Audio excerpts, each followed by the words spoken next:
నిర్వహణలో కాంగ్రెస్ ప్రభుత్వ తీరుపై మాజీ మంత్రి BRS deputy floor leader Harish Rao ధ్వజమెత్తారు.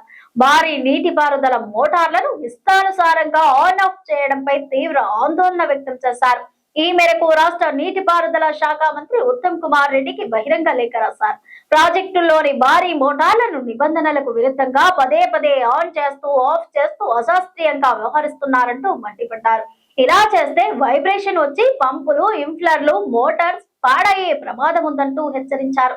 గత బీఆర్ఎస్ ప్రభుత్వంపై నెపం నెట్టేందుకే ఉద్దేశపూర్వకంగా మోటార్లను పాడు చేస్తున్నారా అంటూ ప్రశ్నించారు.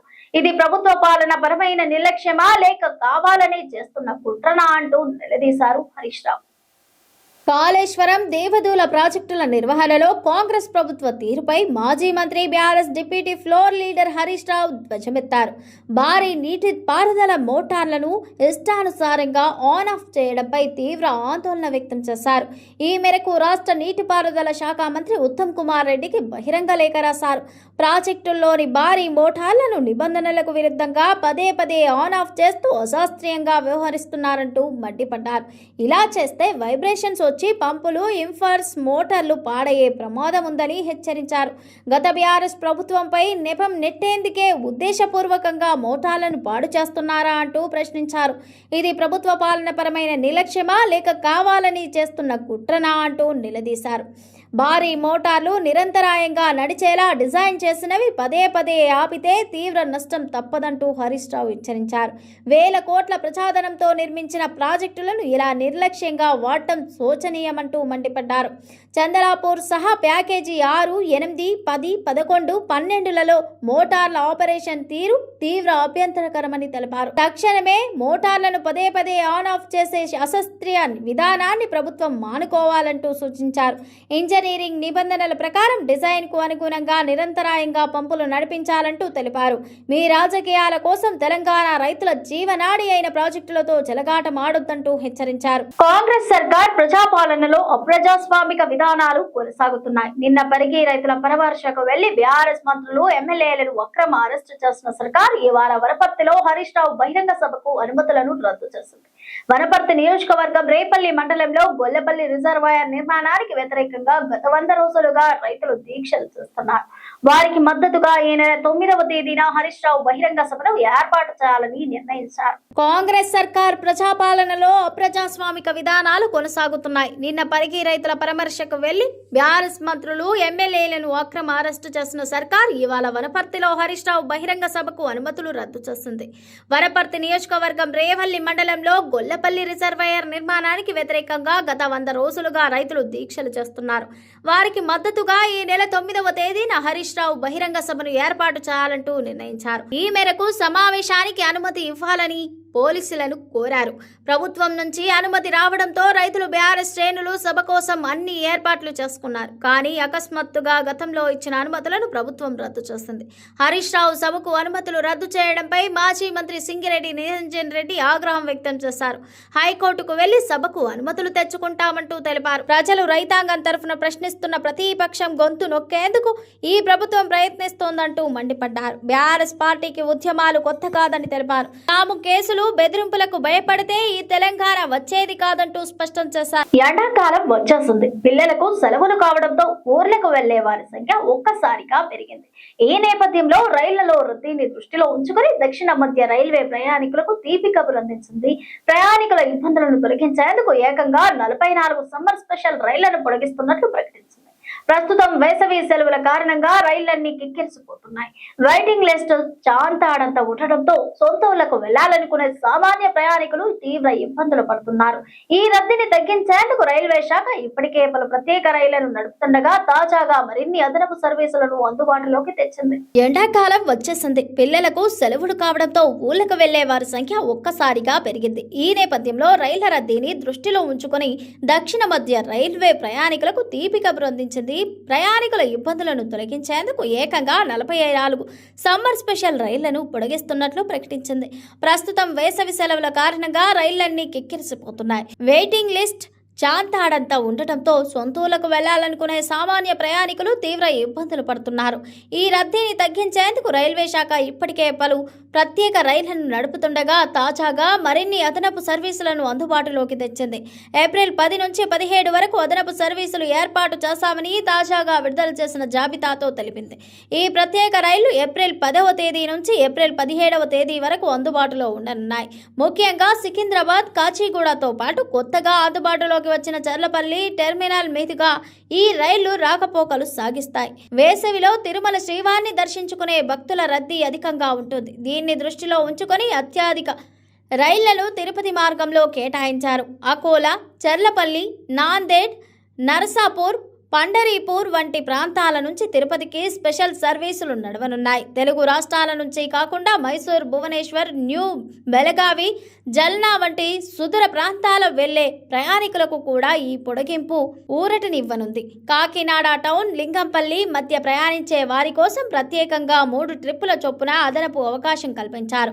అలాగే కాకినాడ నుంచి మైసూరు వెళ్లే రైళ్లకు 2 ట్రిప్పులు కేటాయించారు. అనకాపల్లి, ధర్మవరం వంటి ప్రాంతాలకు కూడా అదనపు ట్రిప్పులు ఉండనున్నాయి. రద్దీ దృష్ట్యా ఆఖరి నిమిషంలో ఇబ్బంది పడకుండా ఉండాలంటే ఐఆర్సీటీసీ వెబ్సైట్ లేదా రైల్వే రిజిస్ట్రేషన్ కౌంటర్ల ద్వారా ముందే టికెట్లు బుక్ చేసుకోవాలంటూ అధికారులు సూచించారు. కేంద్ర ప్రభుత్వం రైతులకు గుడ్ న్యూస్ చెప్పింది. వ్యవసాయ ఉత్పాదకాలను అందుబాటులో ధరలలో ఉంచేందుకు గాను ఎరువులపై ఇచ్చే సబ్సిడీని పెంచింది. ఖరీఫ్ సీజన్ లో పీఎన్కే ఎరువులపై 41,534 కోట్ల రాయితీకి కేంద్ర కేబినెట్ ఆమోదం తెలిపింది. ఏప్రిల్ 1 నుంచి సెప్టెంబర్ 30 మధ్య ఖరీఫ్ సీజన్ కు ఈ సబ్సిడీ అమల్లో ఉంటుంది.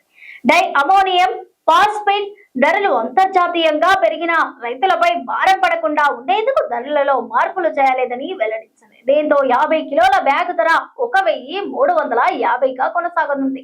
కేంద్ర ప్రభుత్వం రైతులకు గుడ్ న్యూస్ చెప్పింది. వ్యవసాయ ఉత్పాదకాలను అందుబాటు ధరలలో ఉంచేందుకు గాను ఎరువులపై ఇచ్చే సబ్సిడీని పెంచింది. ఖరీఫ్ సీజన్ లో పీఎన్కే ఎరువులపై 41,534 కోట్ల రాయితీకి కేంద్రం కేబినెట్ ఆమోదం తెలిపింది. ఏప్రిల్ 1 నుంచి సెప్టెంబర్ 30 మధ్య ఖరీఫ్ సీజన్ కు ఈ సబ్సిడీ అమల్లో ఉంటుంది. డయామోనియం ఫాస్ఫేట్ ధరలు అంతర్జాతీయంగా పెరిగినా రైతులపై భారం పడకుండా ఉండేందుకు ధరలలో మార్పులు చేయలేదని వెల్లడించింది.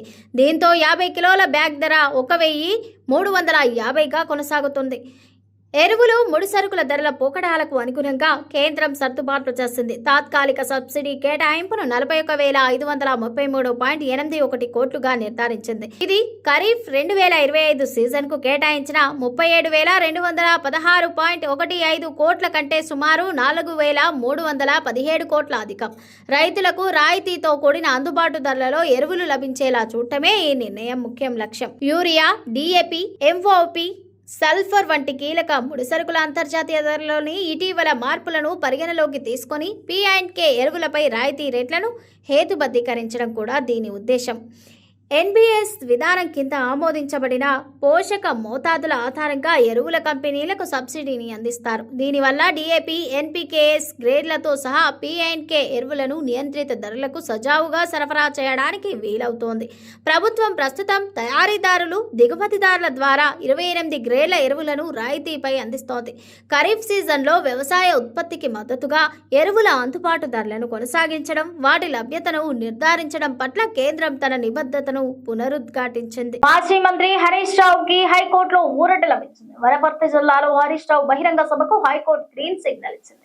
గొల్లపల్లిలో హరీష్ రావు బహిరంగ సభ ఉండనుంది. బహిరంగ సభకు అనుమతుల విషయంలో పోలీసుల తీరును తప్పుపట్టింది హైకోర్టు. గొల్లపల్లి రిజర్వాయర్ ను వ్యతిరేకిస్తూ బహిరంగ సభకు పిలుపునిచ్చారు హరీష్ రావు. అయితే పోలీసులు ఇందుకు అనుమతి ఇవ్వలేదని, దీంతో కోర్టును ఆశ్రయించారు హరీష్ రావు. కోర్టులో ఆయనకు రిలీఫ్ లభించింది. మాజీ మంత్రి హరీష్ రావుకు హైకోర్టులో ఊరట లభించింది. వనపర్తి జిల్లాలో హరీష్ రావు బహిరంగ సభకు హైకోర్టు గ్రీన్ సిగ్నల్ ఇచ్చింది. రేపు గొల్లపల్లిలో హరీష్ రావు బహిరంగ సభ ఉండనుంది. బహిరంగ సభకు అనుమతుల విషయంలో పోలీసుల తీరును తప్పు పట్టింది హైకోర్టు. గొల్లపల్లి రిజర్వాయర్ను వ్యతిరేకిస్తూ రేపు బహిరంగ సభకు పిలుపునిచ్చారు హరీష్ రావు. అయితే పోలీసులు ఎందుకు అనుమతి ఇవ్వలేదంటూ దీంతో కోర్టును ఆశ్రయించారు హరీష్ రావు. కోర్టులో ఆయనకు రిలీఫ్ లభించింది. హరీష్ రావు బహిరంగ సభను న్యాయస్థానం అనుమతిచ్చింది. గ్రేటర్ హైదరాబాద్ పరిధిలోని ఆర్టీసీ బస్సు ప్రయాణికులకు మెరుగైన సౌకర్యాలు అందించేందుకు టీజీఆర్టీసీ తన రవాణా వ్యవస్థను ఆధునీకరిస్తోంది. పెరుగుతున్న వాయు కాలుష్యాన్ని తగ్గించేందుకు పాత డీజిల్ బస్సుల స్థానంలో ఎలక్ట్రిక్ ఎలక్ట్రిక్ బస్సులను ప్రవేశపెట్టబోతున్న ఆర్టీసీ ఇప్పుడు వాటికి అవసరమైన మౌలిక సదుపాయాల విస్తరణపై దృష్టి సారించనుంది.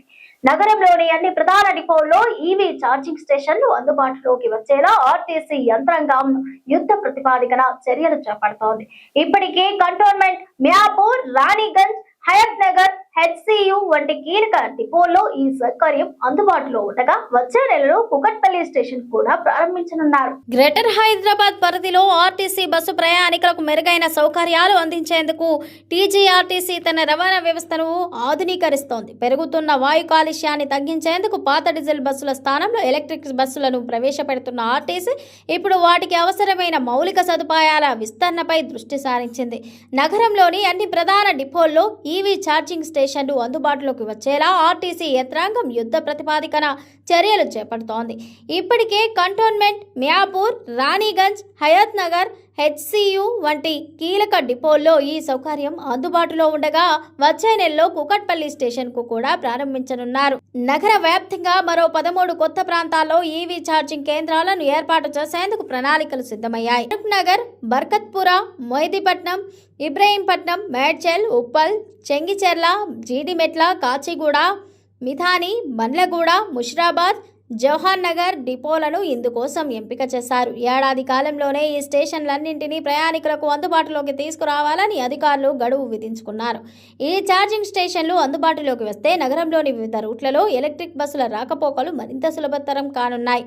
రాష్ట్ర ప్రభుత్వం నిర్దేశించుకున్న లక్ష్యం ప్రకారం రానున్న 2 ఏళ్లలో ఔటర్ రింగ్ రోడ్ పరిధిలో కేవలం ఎలక్ట్రిక్ బస్సులను మాత్రమే నడపాలని డిసైడ్ అయ్యారు. దీనివల్ల నగరంలో కార్బన్ ఉద్గారాలు గణనీయంగా తగ్గే అవకాశం ఉంది. ప్రస్తుతం గ్రేటర్ జోన్ పరిధిలో 490 ఎలక్ట్రిక్ బస్సులు వివిధ డిపోల నుంచి విజయవంతంగా రాకపోకలు సాగిస్తున్నాయి.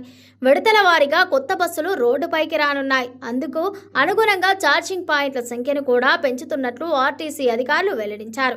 కేవలం బస్సుల సంఖ్యను పెంచడమే కాకుండా ఛార్జింగ్ స్టేషన్ల వద్ద అత్యాధునిక సాంకేతికను వినియోగిస్తున్నారు. ఫాస్ట్ ఛార్జింగ్ సౌకర్యాల వల్ల బస్సుల వెయిటింగ్ టైం తగ్గి మెరుగైన సేవలందించడానికి వీలవుతోందని ఆర్టీసీ అధికారులు చెబుతున్నారు. ఈ మెగా ప్రాజెక్టు పూర్తయితే హైదరాబాద్ దేశంలోనే అత్యధిక ఎలక్ట్రిక్ ప్రజా రవాణా వ్యవస్థ కలిగిన నగరాల్లో ఒకటిగా నిలుస్తోందని అంటున్నారు. నగరవాసులకు కాలుష్య రహిత సుఖవంతమైన ప్రయాణాన్ని అందించడమే ఈ ప్రాజెక్టు ప్రధాన ఉద్దేశం అంటూ చెబుతున్నారు. ఏపీలో వాతావరణం మారుతోంది. ఒకవైపు ఎండలు తీవ్ర రూపం దాల్చుతుండగా మరోవైపు వర్షాలు దంచికొడుతున్నాయి. దీంతో ఏపీలో భిన్న వాతావరణ పరిస్థితులు నెలకొన్నాయి. పలు జిల్లాలో బాలుడి ప్రతాపం కొనసాగుతుండగా మరికొన్ని జిల్లాల్లో వానలు కురుస్తున్నాయి. ఈ క్రమంలో పలు జిల్లాలకు వాతావరణ శాఖ సూచన చేసింది.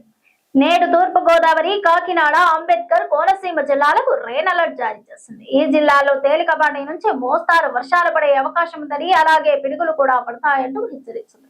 ఇక మిగతా జిల్లాల్లో కూడా అక్కడక్కడ పిడుగులతో కూడిన వానలు కురుస్తాయని ఏపీ విపత్తు నిర్వహణ సంస్థ ఐఎండీ ప్రకాష్ జైన్ స్పష్టం చేశారు.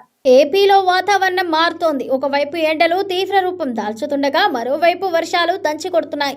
దీంతో ఏపీలో ఉన్న భిన్న వాతావరణ పరిస్థితులు నెలకొన్నాయి. పలు జిల్లాల్లో బాణుడి ప్రతాపం కొనసాగుతుండగా మరికొన్ని జిల్లాల్లో వానలు కురుస్తున్నాయి. ఈ క్రమంలోనే పలు జిల్లాలకు వాతావరణ శాఖ వరుస సూచన చేసింది. నేడు తూర్పు గోదావరి, కాకినాడ, అంబేద్కర్, కోనసీమ జిల్లాలకు రెయిన్ అలర్ట్ జారీ చేసింది. ఈ జిల్లాల్లో తేలికపాటి నుంచి మోస్తారు వానలు పడే అవకాశం ఉందని, అలాగే పిడుగులతో కూడిన వర్షాలు పడతాయని హెచ్చరించింది. ఇక మిగతా జిల్లాల్లో కూడా అక్కడక్కడ పిడుగులతో కూడిన వానలు కురుస్తాయంటూ ఏపీ విపత్తు నిర్వహణ సంస్థ ఎండీ ప్రకాష్ జైన్ స్పష్టం చేశారు. తెలంగాణ, రాయలసీమ మీదుగా మన్నర్ వరకు ద్రోణి కొనసాగుతోంది. దీని ప్రభావంతో వర్షాలు పడనున్నాయని అధికారులు తెలిపారు. ఉత్తర కోస్తా, యానం, దక్షిణ కోస్తాలో వర్షాలు కురవనున్నాయని అంచనా వేశారు. ఇక రాయలసీమలో మాత్రం ఎండ తీవ్రత కొనసాగుతోందని చెప్పారు. దీంతో వృద్ధులు, చిన్నారులు జాగ్రత్తగా ఉండాలంటూ సూచించారు. గడిచిన 24 గంటల్లో తిరుపతి జిల్లా వరదయ్యపాలెంలో 42.2 డిగ్రీల అత్యధిక ఉష్ణోగ్రత నమోదైంది. ఇక వర్షాల విషయానికి వస్తే తూర్పు గోదావరి జిల్లా పైడిమెట్టిలో 44 మిల్లీమీటర్ అధిక వర్షపాతం నమోదైంది. ఇక పోలవరంలో 37.7 మిల్లీమీటర్లు నమోదైనట్లు అధికారులు వెల్లడించారు. ఇక సమ్మర్లో పడుతున్న ఈ అకాల వర్షాలతో పలు జిల్లాల్లో పంటకు తీవ్ర నష్టం చేకూరుతోంది. ఇక వర్షాలతో పాటు ఎదురుగాలులతో పంటకు నష్టం జరుగుతోంది. అరటి, బొప్పాయి, మొక్కజొన్న మొక్కజొన్న, వరి, నువ్వులు, రాగులు వంటి పంటలు ధ్వంసమయ్యాయి. ఇక తెలంగాణలోను పలు జిల్లాల్లో తేలికపాటి వర్షాలు పడే అవకాశం ఉన్నట్లు హైదరాబాద్ వాతావరణ కేంద్రం తెలిపింది. ఛత్తీస్గఢ్ పరిసర ప్రాంతాల్లో ఉపరితల చక్రవాత ఆవర్తనం కొనసాగుతోంది. సముద్ర మట్టానికి 0.9 కిలోమీటర్ల ఎత్తులో ఇది ఏర్పడింది. దీని ప్రభావంతో తెలంగాణలో వర్షాలు కురవనున్నాయి. ఇక ఈదురుగాలులు 30 నుంచి 40 కిలోమీటర్ల వేగంతో వీస్తాయని హెచ్చరించారు. అటు రేపటి నుంచి ఉష్ణోగ్రతలు పెరిగే అవకాశం ఉందని, 2 నుంచి 3 డిగ్రీల మేర టెంపరేచర్లు పెరుగుతాయని పేర్కొన్నారు. కాగా తెలుగు రాష్ట్రాల్లో ఒకవైపు ఎండలతో పాటు వర్షాలు కూడా కురుస్తున్నాయి. వానుడి తీవ్రత ఉక్కబోతుతో ప్రజలు అల్లాడిపోతున్నారు. ఈ క్రమంలో కాస్త వర్షాలు కురుస్తుండటంతో ఉపశమనం పొందుతున్నారు. దీంతో ప్రజలకు చల్లని కబురు అందించింది.